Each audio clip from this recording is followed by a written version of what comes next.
Welcome to my channel. This is Mario Lord, also known as Real Estate Guru PK. On this channel, we talk about my real estate endeavors.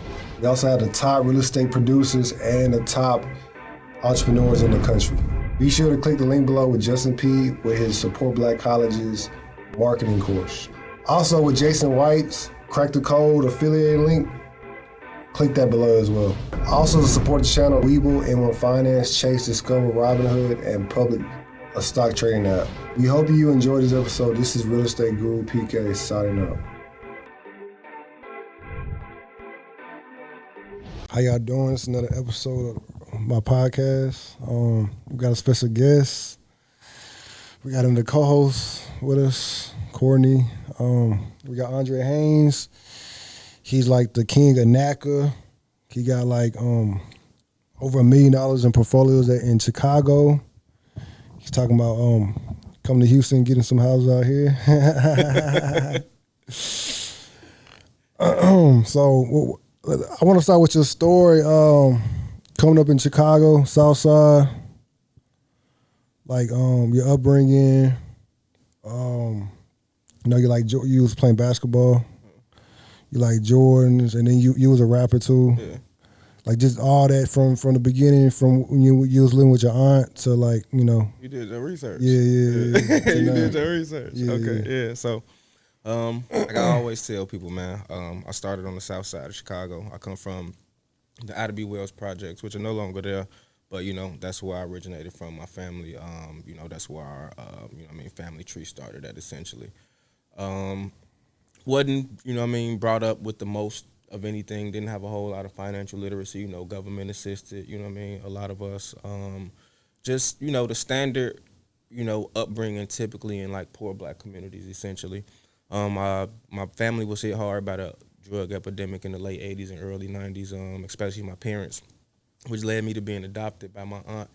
And my aunt raised me heavily and strictly in church, and it provided me with a really, really good foundation, but a lot of times it got in the way of things that I really wanted to do, those, traditional teachings, and she was a real old school Christian. But it still helped like build value and character in me that I, still like see to this day. And yeah, man, from there, I went on high school, met some really, really cool friends that like kind of like essentially changed my life with the relationships and things that I built through them. And through one of those relationships, I was able to, learn and start understanding about real estate and how real estate was beneficial, and I began to build my real estate portfolio, like you said, through the Naca program. So, how was that? Can we talk about that call center job you had? Oh. Yeah, we can definitely talk about the call center. How was that like? How was that like for you? It was tough, man, because essentially I went and got that job after I had to step away from my music career. Yeah, you know what I'm saying? So it was real tough. How humbling was that? Probably the most humbling experience I ever, dealt with, essentially. Because mind you, I had friends who were playing ball at the time.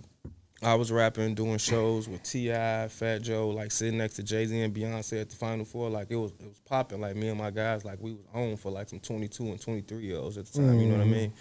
And yeah, once I realized that essentially the life that I was living was a facade, because like I wasn't really making no money for real and shit. It just looked like it, you know what I'm saying? I had to sit down, man, you know what I mean? I was behind on all my bills, you know what I mean? Child support had started kicking in, beating my ass. It was a lot, you know what I mean? And just like I had to come to the realization, like, this ain't it. Okay, so at that point you were like, this is not my life. Yeah, it can't be my life, because I'm just like, way, like I don't feel good. Like, you know what I mean? Like it look a certain type of way.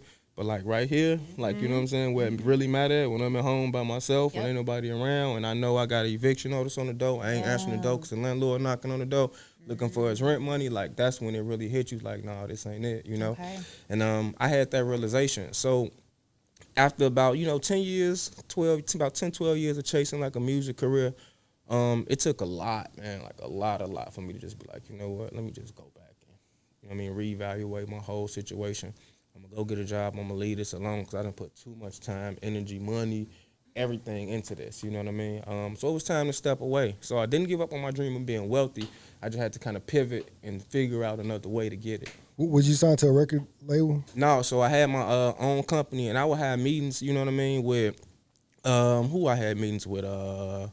Shit, I had meetings with Birdman before. I done had meetings with Have you inside that deal. Now Interscope, I yeah. gotta ask a question. Yeah. So you had a meeting with Birdman and all that good stuff. Okay, so did you see any type of foolery going on? No, so was he trying to kiss no. everybody? See that kind of You stuff, like know. it wasn't like that. So like it would be like professional meetings set up through my publicist or whatever. She like, Okay. you know, Okay. she had a relationship with the label or whatever. She like, man, I got somebody who I want you to talk to or whatever.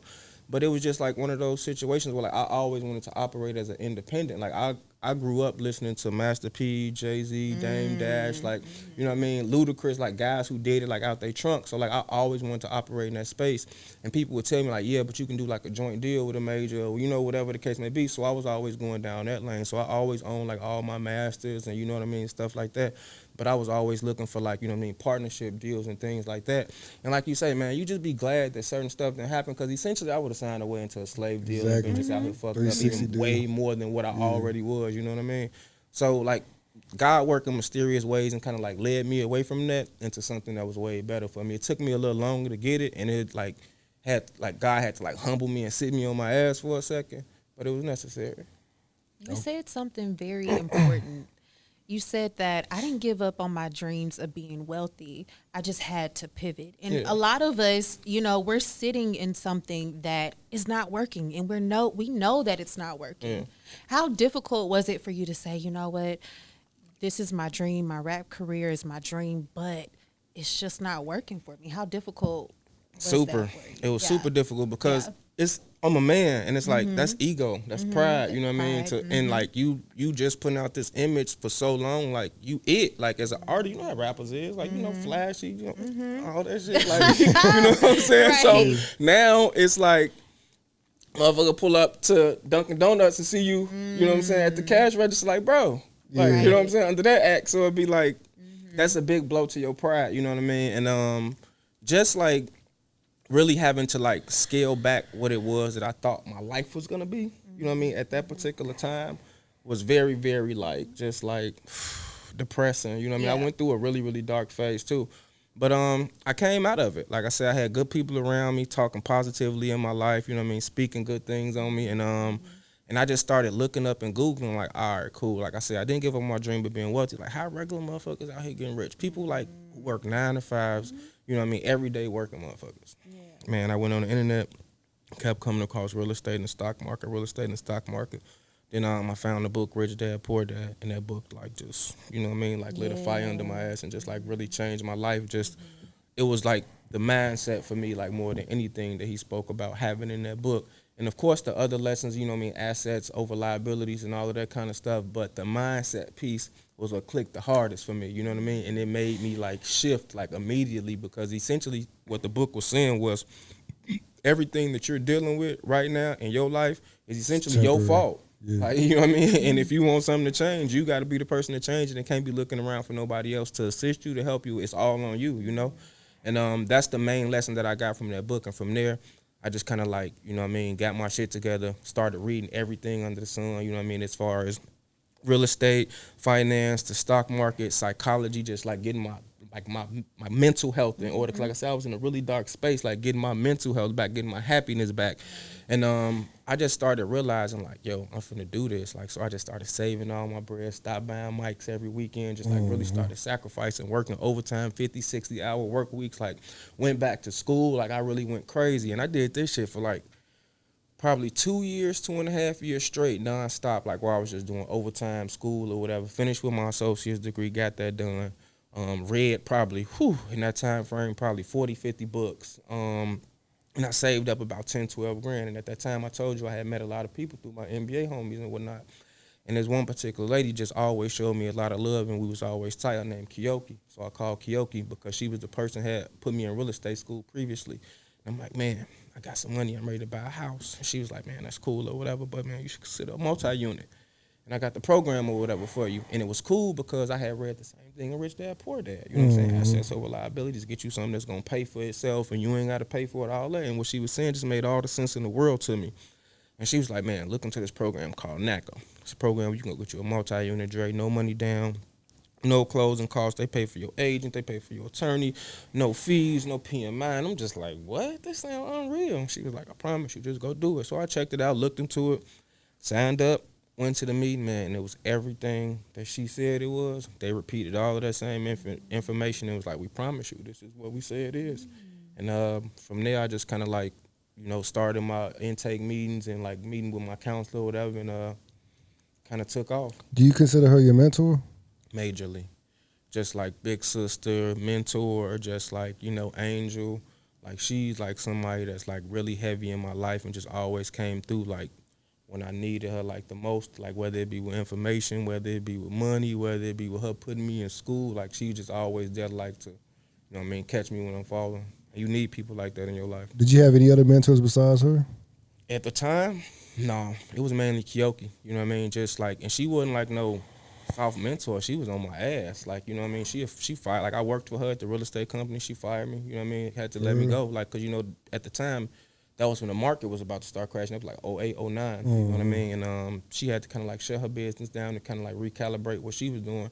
She had to let me go and was like, man, look, I love you, whatever the case may be, but business ain't booming like how it's supposed to be booming, so you got to go figure this shit out, Dre. But at the end of the day, that don't mean I don't love you. That don't mean you can't ever call me, Just like really like letting me know like it's all good, but this is just a business decision. And I didn't take it personally. And like I said, I went and started getting my shit together on my own. Me and her ain't talked for a little while. I just kind of like went into a space of just like solitude by myself. Like I say, when I started doing all that reading and like going to school and working all of those hours, I was just really like spending a lot of time alone and building myself back up to, who I was supposed to be. And she played a major part in helping me do that. Did you have like homeboys like, man, this boy tripping, like when you disappeared? No, because everybody knew what it was. Everybody knew what it was. Everybody knew the space I was in. Everybody could see like the depression and the sadness. Like, nah, like, bro, want something. You know what I mean? And I would always talk about it. I would tell my guys, like when I saw them, like when I got up with them, like, just give me a few years, y'all gonna see what I'm working on. Like I can't tell y'all now because it's gonna sound like unreal. It's gonna sound like, you know what I'm saying? You know how it be when you bring something to your guys, like, man, I'm finna go buy a building up, and it's like, boy, what the fuck you talking about? Like, fuck out with that shit. You can do what? Right. Like, you can't even afford rent. Like, you know what I mean? So, I just kind of like started doing it, and then people started seeing it. And, you know what I mean? When people see it, that's when they really believe it. And that's kind of like when I went on this path of like, all right, cool, I got to start sharing this with people because this information is valuable, and in a short time, this shit has changed my life and essentially freed me up financially to be able to go do what I want to do, move around how I want to move around, just like do a lot of stuff that I wasn't able to do previously, How many mentees you got? Right now? Mm-hmm. You said mentees? Yeah. That's under me? Yeah. Whew. Personal, probably 5. Just like people that I just, I'm consistent with in my Instagram DMs, hundreds, like, you know what I mean? Like I constantly answer DMs and like I try to help people as much as I can.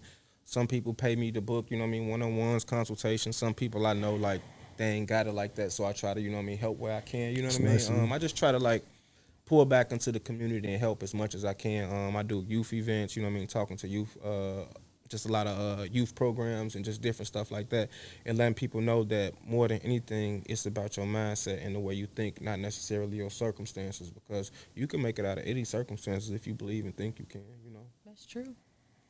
Super true.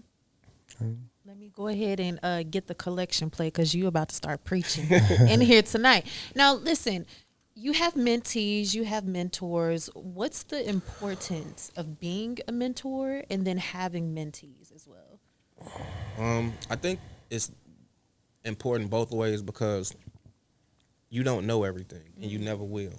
So it's always good to have people around you who know more than you, who are doing more than you, who are bigger in specific spaces than you, because those people can help you, elevate and expedite your process a whole lot faster than you actually going through the experience yourself. They can be like, no, don't do that, or no, do this. I did it before. I promise you it's going to work faster this way. It's going to slow you down if you do it that way. And that type of advice and those type of conversations are way more valuable than people think they are because it stops you from making mistakes. A lot of times mistakes cost you money, mistakes cost you time, mistakes cost you relationships. Like all of those things can be stopped with good mentorship. And I feel like it's important for me to have mentees and be a mentor myself because like everything that I've ever read and everything that just like, just meant something to me. Like just it was always talking about paying it forward and giving back. And essentially, that's what I want to do with the people who I mentor and, like, you know what I mean, the people who are mentees for me. I want to help them as much as possible. I want to see them change their situations, change their lives, change their families' lives, their children's lives. These are things that motivate me and people who have helped me do. So it's only right that I pay it forward, you know? Yeah, I like that. I like that. I was asking all my guests this question. Would you be mad if your kids didn't want to be an entrepreneur and they just wanted like a 9 to 5? No, hell no. No, because I'm straight. Like, I'm going to be straight. And I'm like, you know, I ain't going to be like the typical black parent. Like, I'm going to make sure my kids straight. I'm going to be there for them. If they need some money, I'm going to do it. They need down payment on the property, I'm going to give it to them. Like, you know, a lot of us, we don't have that. Like, we have to, like, get it out the mud and figure it out. And, you know, that's how, you know, the other side, that's how they do it. They set their kids up, you know what I mean, pull money from their retirement, get them Trust down fund payments, babies. like trust fund, like, you know, all of these different things. And I want to be that dad, you know what I mean? So, no, it's not going to bother me if my kids don't follow in the same path as me because everybody just not designed to do the same thing. And I know this entrepreneurship shit ain't easy and it's not going to be for everybody. But I will teach my kids, you know, how to invest. Not everybody, you know what I mean, can own. Not everybody can be a boss, but everybody should be investing. You know what I mean? And I will teach my kids that. Now, as far as them doing exactly what I do or wanting to go into real estate or start businesses, no, that don't bother me. You in stocks, right? Yeah. You in crypto too? Ethereum. What you got? Like what stocks you got in? What crypto you investing in? So I only hold Ethereum. Stocks, I'm heavy in tech. I love tech. So AMD, Nvidia, Amazon, Tesla. I got a lot of like ETFs too. ETFs? Yeah, SMH. Who else I got? Of course, I got Apple, Square, and they all getting their ass killed right now. But you got in early though. You got in like 10 years ago, right? As far as all like my Apple and stuff like that, yeah. Some of the other ones, I'm still up. Like I'm still up in my Tesla because I got Tesla like you know what I mean. The split. A couple years ago before it was at 600. Okay. So I'm still waiting on it to drop below 600 so I can add to that position. I'm waiting on Amazon to drop some more so I can add to my Amazon position. Okay. But yeah, man, I'm like I've been like I say doing this for a long time now because like I said I started back in I believe it was 2015 like when I made my first stock investment.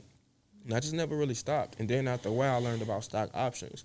So that kind of like started helping me run the money up a lot faster too, you know. So who can you tell us the process, the Naca program? I mean, the Naca program process. Like when you got in there, talking to the dude, you know, you had the J's on, like that whole story. Yeah, for sure. So, like I said, I went to the meeting or whatever the case may be. They had like this 4-hour introductory meeting where they kind of like talking to you about the program and telling you everything that's going on and like, you know, what benefits there are to the program and the rules to the program. So I did that. Then I set up, like I say, my intake with my mortgage counselor. And the first day that I had my meeting with him, we hit it off immediately because I had on some Jordans that had just came out, like I said, and he was trying to get them for his son. And, you know, that's kind of like what, you know, sparked the conversation and started building a relationship. Because he was like, man, I was trying to get those for my son. How you get those or whatever? Like, bro, I got all the Jordans the whole time. Like, you know what I mean? And it was just like, you know, a good back and forth. And then he was just like, man, I like you. Like, what's your goals? What you trying to do? And I told him, like, man, I'm trying to get a multi-unit. And I felt like this program was the best program to do it through. And he was like, it is, because not only do we, you know what I mean, offer the lowest interest rates, like, you know what I mean, it's no money down. Like, he told me all the other benefits or whatever, which I heard. And he was like, you can utilize that to get you a multi-unit, which is essentially, like, going to allow you to live for free and probably have some money left over if you do it the right way and buy in the right neighborhood where rents are good and all of that kind of stuff. And I listened to him, and, you know, he pulled my file and all of that kind of stuff. And initially, out the gate, I wasn't quite ready. You know what I mean? I had like a car note or something like that I needed to pay off. And he was like, man, you got all this money in your account. Just go pay that little stuff off. It's not going to count against you. It's actually going to help expedite you through underwriting faster because now your DTI look way better. That's the income ratio. He was like, that just look way better now because you don't have any debt. You know what I mean? Because that was the shit, I think, like a $300 or $400 car note. He was like, that's money that go towards your mortgage now, you know? And I did that. And from there, it was time to go start looking. He got me approved or whatever the case may be. And, man, I found me a 4-unit, a brick 4-unit in a really nice Chicago suburb. Amazing amenities, trains, buses, Walmarts, churches, malls, like everything that you can, like, really look for. in a suburban neighborhood that's not really the city, but it's like I say maybe 10, 15 minutes right outside of the city, and it's a popping location. And it was perfect for me because, you know, with Naca, you got to live in the property. So 3 of the units were already, you know what I mean, taken, and one was available for me, and it was freshly renovated. You know what I mean? Nobody had stayed in there. You know, brand new appliances like stainless steel, all that stuff. I'm like, oh, that's perfect. Yeah. So I put the offer in, right? This the crazy story. So I put the offer in. I'm excited, bro. Like they accepted the offer and everything. And this same day, I'm on my way to a Rich Dad Poor Dad seminar, and I missed like 5 calls from my agent. By the time I got there, I realized it, and I had to call him back. Mind you, I'm on a high. I just got a contract on my first property, man. I'm at this Robert Kiyosaki seminar. They finna pump me up and gas me up even more. Like, you know what I mean? So, like, I'm turned. So I call him back. I'm like, Dwayne, what's up? I'm finna walk to the seminar, whatever. He was like, man, you ain't gonna believe this. I'm like, what happened? He was like, so the wife was there to sign the contract or whatever the case may be, but the husband wasn't. Ooh. And the husband was on his way home to sign the contract, but while he was on his way home to sign the contract, another offer came in. Oh no. Yeah, so it officially knocked our offer out. You know what I mean? We wasn't the only one no more. So what they did was I guess they call themselves making it fair, even though they had accepted our offer already. They was like, look, we'll make it fair. Come with y'all highest and best first thing in the morning. Yeah, wow. So they made it a competition. So I had to add an extra 20 grand on the offer. Yeah, and I ended up winning, but I still had good equity in the property because I think I paid $360, and at the time it was worth like $390. I would have got it for $340, and it would have been worth $390. You know what I mean? I still had a little equity, but not as much as I would have had I not had to put the extra 20 on it. So you would have got that money back on closing, that $20,000? Yeah. So you was hot? I wasn't too hot because I still won. Like, I was able to buy my interest rate down to 2.5%. You know what I mean? I was still able to get my mortgage down to where I needed to, and I was still able to live for free. And I kept all of my money. On top of that, I still walked away from the closing table with $5,000 because at the time, the market wasn't as crazy as it is now. You can get seller's concessions. And I got a $10,000 seller's concession, you know what I mean, from the other side. I mean, I used some of it to buy the interest rate down. The other just came back to me. And then you had like another property that you got with your girl at the time? Yeah, with my ex-girlfriend. We went and got a second one through her because my mortgage counselor, he was like, man, this what you do. He was like, man, bring her back. Y'all ain't married, you know what I'm saying? You run the same play. And after you close, you just add your name to the deed or whatever the case may be. And that's just kind of like what we did. And that property ended up being worth like $1 million. We only paid like $879,000 for it. Yeah. Y'all still got that house together? Yeah, we still got it. Okay. Yeah, we just business partners now, though. Okay, that's cool. And on that with an interest rate like 0.8%. Yeah. You ever thought about selling it? No, it's a gem. It's a gold mine. Like, it make money through peer space. It make money through rentals. Like, on top of the equity still going up. So it's like, I ain't gonna sell it. Like, at first y'all wasn't making no money off of it, right? Yeah, because we had that a lot of plumbing issues and stuff like that. That was over like the last year or so, but we got that straightened out. A lot of people would have sold it though. I mean, you know, I'm in it for the long term. I know why I got in it. You know what I'm saying? Like, I bought a 4 unit so I can have it for, 20, 30 years and then potentially go into like having it pay it off, and now it's just cash flowing, pass it down to my children. Like, these are the options that these type of properties give me. So like, I'm not gonna be so quick to sell it off. Of course, like, I could essentially like go and pull equity out of it if I really want the money that bad. I can pull equity out of it and go do some other stuff with it. But at this point, I'm operating in the real estate space where like I know how to get money necessarily without going to get it out of my properties, and I still have the option to go and get it out of my properties if I need to.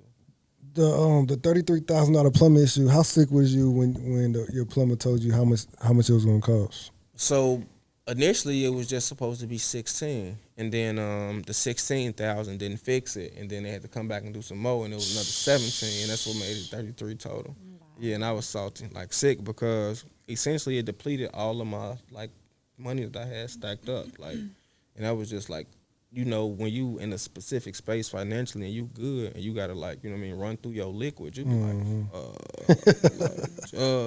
you know what I mean? Did you get other estimates or no?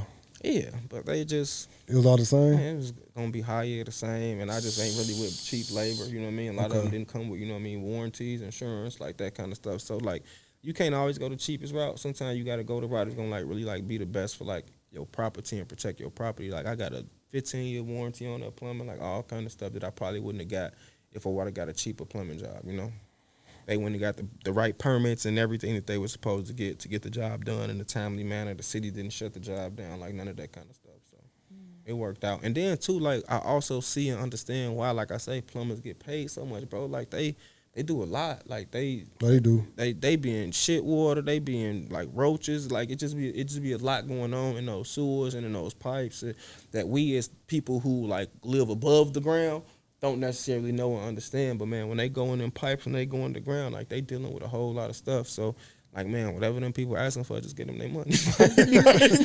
like for real, just get them their money because they deserve it. Like because it's a nasty, crazy. Dirty job, man. No, it is. It's a dirty job. I know. Yeah, and since then too, like this, I've learned so much more in real estate, bro. Like where I'm like now trying to buy multiple houses at one time, just all of those different things, and it kind of like started just from that first Naca deal, and it just kind of like set me up and allowing me to be free and step away from my job and just be able to educate myself more, be able to like come and network with people who are in the same space with me, who are smarter than me. I can learn from them. Now I can take this information and go back and apply it to my business, and different things that I'm doing now all started from, like I say, that first property. And I tell people all the time, man, essentially like all you need is just that one, you know what I mean, and that one to change your life. How are you with learning? Are you constantly growing and learning from different people, or are you kind of like, all right, I think I got it for now? No, I'm always learning. Like last year, I started hanging out with a whole new group of people, you know what I mean, just a group of investors. And I've just learned how to scale my real estate business in a different way. Like I said, essentially, I was starting, you know what I mean, with first-time home buyers programs, stuff like FHA, different stuff like that. Now, I'm going out buying 2 houses at a time because, like, I'm around guys like Lamont, like Henry, you know what I mean, guys like Welby, like Aselli. Oh, like Welby? You know what I Welby? mean? Yeah, like you know what I mean? Like, so these are people that I'm learning from. These are, like, this is the company that I keep. I'm not just, like, following them on the internet. These are my associates. I fly out, be in the same room with these guys, have dinner with these guys, learning strategies from these guys. And the same strategies they use, I've now started to apply to my business, going out to get, you know what I mean, hard money loans, finding off-market deals for dirt cheap. Like I just bought a house for $80,000. It's worth $150,000. Right. You know what I mean? And after I fix it up, it's gonna be worth $300,000. But I'm gonna be all in at $200,000. You know what I mean? So it's just like a lot of room, like to just make profits. And I'm not using none of my own money for real. Mm-hmm. You know what I mean? So like all of these different things that I'm learning about and finding out about through just networking and being around other people, man, it's just like real cool. And the internet has allowed me to do that. Do you have a property manager or you do everything yourself? I manage everything myself right now. There's no need for me to have a property manager. I don't have a job. You know what I mean? So essentially me running my properties is like my job because a property manager is going to take about 10%. You know what I mean? Sometimes less, possibly more, depending on the area or whatever's going on. And that's a lot of your profit. You know what I mean? Because your profit each month ain't going to be, you know, you ain't talking 100, 20, 30, like, you know what I mean? We talking small margins when it comes to real estate profits, depending on, like, how many doors you got. The more doors, the more profits. But if you, 4 doors, you don't need a manager. That's going to eat up all your profits. You ain't going to have no money left over. How you get your tenants? You use a realtor or you do it yourself? Sometimes I do it myself. Sometimes I use a management company. It just depends on how I'm feeling at the time. I just, like, you know, if I had the time to, like, do my own, you know, due diligence as far as background checks and all that. But I found it easier in the city of Chicago, to use a property manager. But in my property in the suburbs, I just find my own tenants because it's a whole lot easier and the laws are way more lenient. Okay. Yeah. I was about to ask you about the importance of when you got the flood prevention center in that property. Yeah. How important was that for you? It was super important. It saved me a ton of money over time because I have a garden unit apartment. In a garden unit apartment, that's essentially where, like, one of the apartments is below ground. You know what I mean? In Chicago, we have basements and, like, you know, like I said, garden unit apartments. And one of my units is down there, and that apartment generates about $1,500, $1,600 a month. And if it keeps flooding, nobody's going to want to live there. You know what I mean? So that's essentially going to eliminate monthly income on top of keep causing damage because I'm going to have to keep getting the water fixed. It's going to cause mold, you know what I mean? All of those different things. So me getting that system put in for the $33,000 that one time probably is going to save me way more than that over a 30-year term. On top of it adds value to my property because, you know, when you update plumbing, electrical, roof, certain things, like that adds value to your property. And this just wasn't a normal plumbing job. This is something that protects the property for a lifetime. You know what I mean? And everybody don't have this.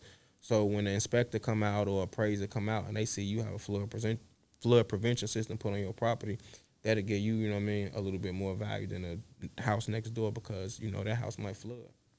Have you had to evict anybody? Ooh, not legally evict anybody or through the court, but I have had one tenant who tried to like pull it through the pandemic. But again, that apartment, it was flooding. So instead of me getting it fixed, I just let it keep on flooding. You know what I mean? While he was down there, he had a dog. It was just like, it was real bad for him. So he got up out of there. Yeah. I just didn't get it fixed until he moved. I could have got it fixed, but I didn't. I'm just like, I'm gonna let that motherfucker keep. So he tried to get the year. He tried to do the year. Man, it lasted about a month and a half. Like he was so tired of poop water and all that shit coming up out the ground on him because it rained a lot that summer. He was like, man, I gotta go. Like I got this dog down here. This is nasty. Okay. So yeah, he got up out of there. How many doors you got in total? Right now, I got 8 and then 2 under contract. 2 under contract. So you're gonna have 10. Yeah. Okay. Cool. I like that. Okay, so what would you tell somebody that's wanting to get into real estate? Like, what would you tell them? What's the first step? Educate yourself more than anything. Learn as much as you can. Yeah. Don't just like try to just jump into anything without, you know, learning, having a, you know what I mean, a plan for yourself. You know what I mean? Really like setting like goals and like dates for yourself because a lot of people, they'll get on the internet and they'll think like all of the stuff that you see as far as the whole financial literacy space is easy, whether it be stock investing, crypto, options, real estate, trucking. Everybody think everything is so easy, but it's not. There's a process and everything takes time. And in that time, you should be educating yourself and learning as much as you can because when things do like start to take off and start to pick up for you, it's going to go fast. And if you don't know nothing, it's going to go real fast. And then before you know it, you're going to be upside down on your mortgage because you done signed a bad deal, just some crazy stuff because you just didn't do the due diligence and just like the right research that you were supposed to do to protect yourself and to protect your family because what you don't realize is a mortgage means for life. That's 30 years. Like, ain't no getting out of that, ain't no backing out of that. It's just like, man, you stuck, essentially, unless you sell it. And sometimes selling it ain't a good idea because you might be, like I say, upside down at that point. The house might not be worth what, you know what I mean, you paid for it at that time. It's just what it is. The market goes up and down. Sometimes it's like that. So what you want to do, like I said, is put yourself in position where you know how to buy right. You know what I mean? You understand interest rates. You understand points and fees, all of these different things that lenders are putting out there on these mortgages. You know what I mean? When you're applying for them, instead of you just signing your name on it and not knowing that, man, you finna be out of thousands and thousands of dollars over time. You just signed a lifetime contract, essentially. So, man, my main thing is always educate as much as you can before you do anything. Okay. Yeah. Okay. How proud of you is your aunt is of you? Oh, my whole family, boy, they go crazy. For real? Like, they go crazy for me. It's sometimes you can like, you know, feel like, you know, the awkwardness in the air, the weirdness in the air, because it's just like, you know, sometimes people just don't know how to deal with you or talk to you when you like, you know, you in a certain space or whatever. But I always try to, you know, just be polite and show love and try to be helpful because I don't want nobody to think that, you know, I done changed or like, you know, I feel like I'm better than them or nothing. Like, nah, more than anything, I want to share this information with y'all and help y'all. And my family embrace it so much. And they love it so much, and they look at me like, you know, like, dude, who are you? Like, you know what I mean, at this point, because you was the dude that we was worried about. Like, you know what I mean, both your parents was on drugs. Like, you had to get adopted. Like, you know what I mean, we just didn't know what was gonna happen with you. And man, now look at you. Like, you know what I mean, you come back trying to save everybody. Like, you know what I mean, like, yo, just and I think that's actually like one of the coolest feelings, like, you know, all of the followers, like, you know, having a brand, people support me, all of that stuff, cool and everything, but it's like the love that I get from my family and the response that I get from my family and the way that I'm able to, like, assist my family and, like, my close friends and stuff like that. Like, that's, like, what mean the most, and that's what, like, touched me the most when those people that I know personally that I grew up with, you know what I mean, that, like, helped raise me, I'm able to assist them. Like, that's what mean the most to me. Do they allow you to educate them, or is it kind of just like, give me $100, dollars, give me $1,000? It be like that a lot of times. Okay. It be like that a lot of times. But some people listen, and then too, some people just like, you know, it get to a point where like they just really understand like, man, my life is so like, you know, behind like credit, you know, all those different things. They feel like it's too late for them. But I try to tell people all the time, it's not. It's never too late. Like, yeah, like you got all of that going on, but you gotta not be scared to go and look at it, identify it, and start working on it. You know what I mean? Most people be so scared to pull their credit score, see what's on it, because they know it be just messed up. Like, but it's like the only way that you're gonna be able to fix it is if you go like take it head on. Like you gotta go see what's going on. Like, man, I don't know. I don't even want to see it. Like, you know your shit fucked up. That's what's going on. Like, you know what I mean? And then you don't want to show it to anybody else. I have that conversation with anybody else. But man, all of this stuff starts with transparency. I have a book called Renaissance's 5-Step Guide on Getting Your Shit Together. The first chapter in my book is self-evaluation. Like, man, having that conversation with yourself, having that sit down with yourself, really like telling yourself, I'm not where I'm supposed to be at. I could be doing way better, and I deserve to be doing way better. And when you do that, like I say, it starts like with being transparent. You got to go sit down with somebody, a financial, you know what I mean, advisor, you know what I mean, maybe your mom, your dad, somebody in your family who got their shit together financially. Like, look, I'm trying to get this thing figured out, bro. My credit score 420 right now. Like, I just don't know what's going on. Like, I got all kind of debt. How can I get this in order? Like, those conversations are necessary, and don't be embarrassed about it. Like, because everybody got to start somewhere. Shit. Man, like I said, I was behind on my rent, child support, like credit cards, phones, like all that shit was in collections. Dug myself out of all that shit. Now I'm in the 800s, you know what I'm saying? Like, I got platinum Amexes, motherfucking get the best interest rates across the board on anything I want. Like, I got people offering me just everything for essentially free because my credit score just say I can trust you. Like, you know what I mean? Right. And most people are scared to, like, you know, just get on that path and start building because the internet make everything seem like it's like it be overnight and instant, but it's like, no, everything is a process. And if you want to, you know what I mean, get to like your goal, you need to start your process today, because the longer you take to start, the longer it's gonna take you to get to your goal. Is it like real bad in Chicago, or is that like media? Huh? It's media. It's media. It's like here, like it's just concentrated. Like in certain areas, you're gonna have violence. It's poverty. Like, you know what I mean? It's food deserts. They don't got no good food. You know what I mean? Everybody on drugs. Like, yeah, this is designed to be like this. Like, no, Chicago ain't bad. Chicago probably the most beautiful city in the world. Like, if you come to Chicago, bro, like you will love it. Go downtown, the north side, even the south side. Like, just Chicago is amazing. But like I say, because of the rap music and the media, they'll try to make it seem like, you know what I mean? And also Chicago is a big city, so when it's a lot of murders, it's huge. It's a bunch of people. So yeah, it's gonna be more murders than the average place because there's way more people. New York got a lot of murders. LA, the population is bigger, so the numbers are gonna be bigger. You know what I mean? So it sounds way worse because there are a lot of people, but it's the same as any other hood anywhere else. You know what I mean? Shit, I've been alive for however many years I've been alive for, moving around, happy, doing good. Like, you know what I'm saying? Like, it's just like, don't let the media trick you, you know what I mean? And think certain stuff, because it ain't like that. Okay. Of course, like I say, you got your spots, but at the end of the day, shit, I do good. I'm out here flourishing, thriving. I walk down the street smoking, walking my dogs, like, you know, like gunshots in my videos and all that old kind of shit, you know what I mean? So, yeah. What would you tell your younger self if you could talk to your younger self? Like, what would you say? Good question. Man, you gonna be all right. You gonna be all right. Like, you know, like, just keep pressing. Everything you going through, you supposed to go through, and it's, you know, building you up to get to your ultimate purpose and your ultimate goal. You don't know what that is right now because you're too young and you're going through it, but you're gonna be all right.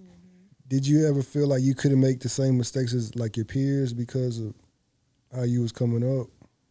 No, because most of my peers was po too. Like, most of my peers was fucked up too. Like, you know what I mean? It was just like, we all like got it out the mud. Like, my homies who went to the NBA and stuff, like, they struggled. They ain't had like rich parents and none of that. Like, it was times where like we had to figure it out together.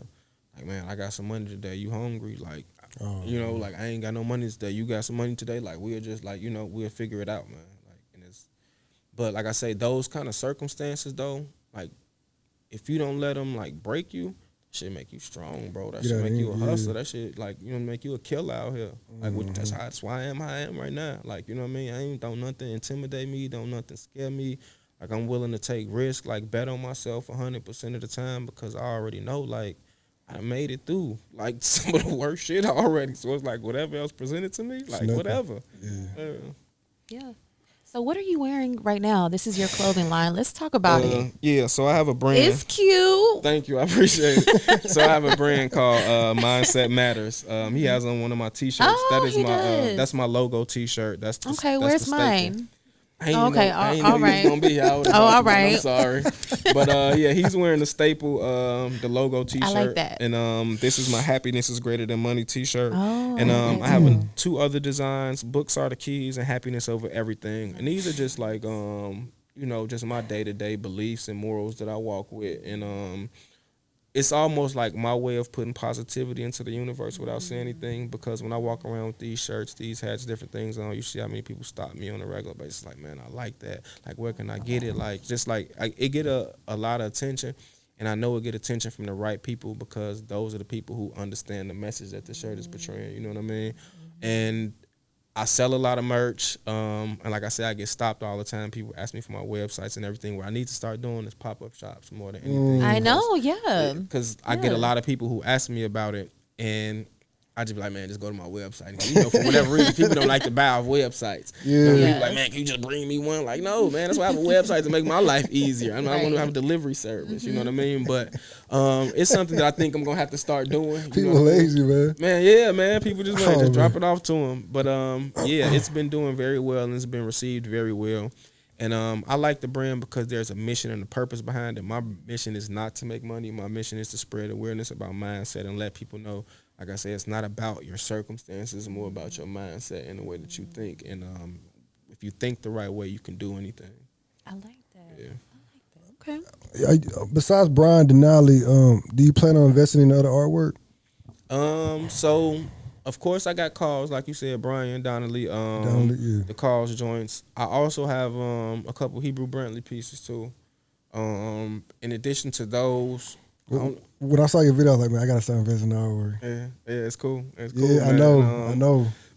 And it's something that you think a lot of people don't know about, but now it's starting to take off. It's just like Jordans and all the other stuff. Like, people just like, they want what's valuable, and also it look cool. Like, my artwork, like I said, helped make me money from Peerspace, because people like to use my artwork in the background of their music videos, photos, and all of that kind of stuff. So not only does it go up in value, and at some point I'll sell it for more than what it's worth, but it's also generating cash flow now, because people want to use it, like I say, as background, like to their creativity and stuff like that.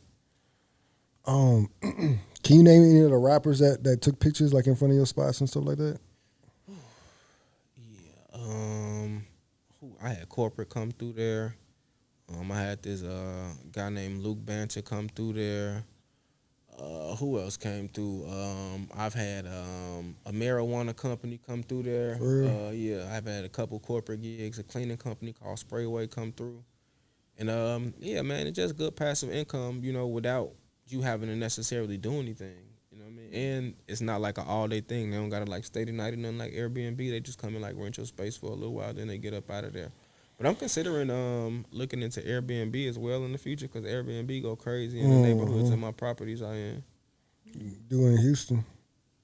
You gotta come out here. See that. You gonna talk to me if I come to Houston, fam? You trying to do a deal or something? Nah, I mean, I'm trying to get more investors out here. Okay. Like all my guests, I'm trying to get y'all out here. Okay. Like Jason White coming out here. I mean, your girl out here. You might as well come out here. For sure. He's like, yeah, no. Yeah. What don't you like about the Houston market? I don't find anything I don't like about any market. I try to find stuff that I like about every market. You know what I mean? Because I feel like every market you can make money in, depending on the numbers. That's if you run the numbers the right way, you know what I mean? It's all about just understanding that market. And I understand my market, and I've learned other people's markets as well. Because like I said, I got buddies who invest in Arkansas. I got buddies who invest in small towns in Louisiana. I got buddies who invest in Dallas. Like, you know what I mean? I got people who are investing everywhere, and everybody uses a different strategy for their particular market. And those strategies work well for those investors, but probably wouldn't work well in the other markets, Okay. So you're just comfortable right now where you are? I'm comfortable right now where I am. Okay. I'm still learning. And your kids out there? Yeah, and I'm gonna start branching off. You know what I mean? I'm gonna start branching off soon. Houston is probably, like I say, gonna probably be the first place I come. I did a flip with my homie in Arkansas, And like you said, my girl is a real estate agent, so and she is an agent in Texas and Houston, so it just makes sense for me to, come down here. You got any more questions, Courtney? No, I don't. You're super interesting though. Like, I want a shirt, I want a hat. Okay. I want everything. I appreciate that. Okay, I get that. I'm gonna do like an either or question, and then we'll be done. Okay. That's cool. Take your time. Jordans or Yeezys? Jordans, bro. All right. Peer space or Airbnb?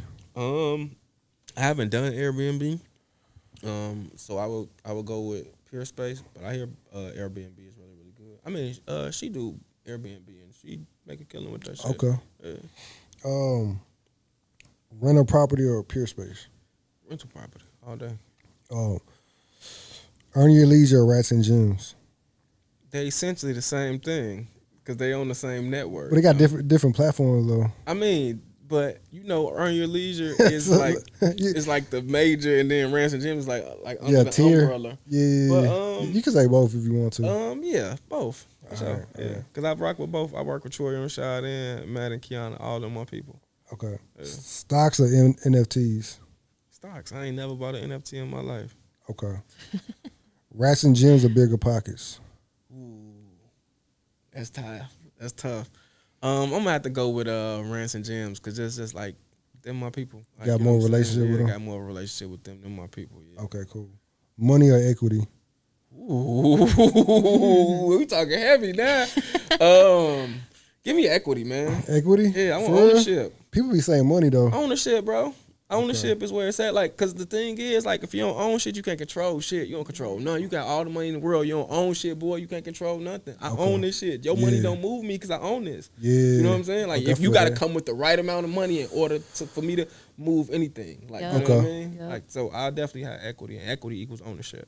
2 million followers or rental property? Wait, what?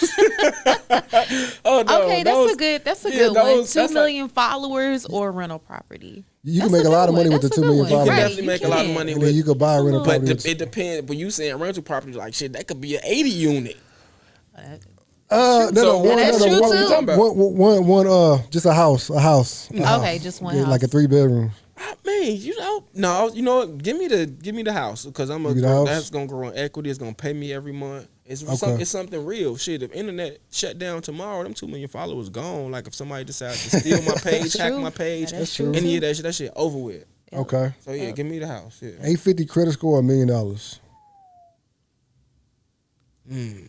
Because you can access $1 million in credit with an 850 credit score. Yeah. Use other people's money easy, but give me the money. Give you the money? Give me the cash. Yeah, I take the cash. Ellis, go ahead. I was gonna say with the money, I could just be my own bank. Okay. Yeah, I had to be my own bank. Okay. LLC or S Corp? I got S corps. S Corp? Yeah. Okay. Business credit or regular credit? Both. Both? Because at the end of the day, they're gonna use your regular credit to start up the business. Okay. Credit, yeah. Rich Dad Poor Dad or Rich Dad Poor Dad. or Money Master the Game by Tony Robinson. You still going with Rich Dad Poor Dad? Yeah. Okay. Because that's what started off. Like, yeah, that shifted my mind. That book is what made me want to read Money Master the Game. Like if I hadn't have picked up Rich Dad Poor Dad, I'd have looked at Money Master the Game like, boy, who finna read this big ass book? Like you know what I'm saying? Like that Rich Dad Poor Dad set my mind right for me to go and start taking in all of the other pertinent information that I need to take in from the other books. Because if my mind wasn't right, just looking at that thick ass book would have like ran me away from. I'm not finna read 800-900 pages of this shit. You crazy? Okay. Yeah. Kanye West or Fat Joe? Kanye. Kanye? All day. Okay. In the All right. crib. All right. Cool. All right. That's it. That's it. I appreciate it, man. Oh yeah, that was cool. Yes, you did good. Thank you. Yes.